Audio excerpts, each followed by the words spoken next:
Bone කියලා මම පිළිගන්න අපේ YouTube channel එකට අපිට කතා කරන්න ඕලෙවල් විභාගයට යනවා අනිවාර්යයෙන්ම දැනගන්න ලව් ගණක නීති හතරක් ගැන කතා කරන්න.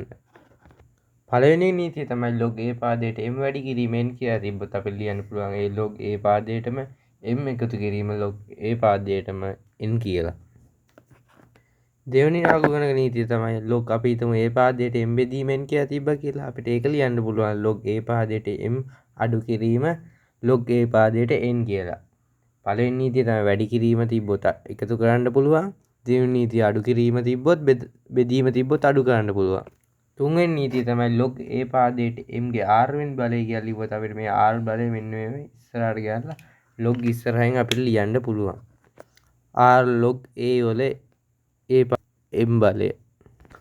අපේ අන්තිම ලඝු ගණක නීතිය තමයි log a බලයට a පාදයට a කියලා තිබ්බොත් ඒකේ අගේ 1යි වෙන්නේ. ඒ කියන්නේ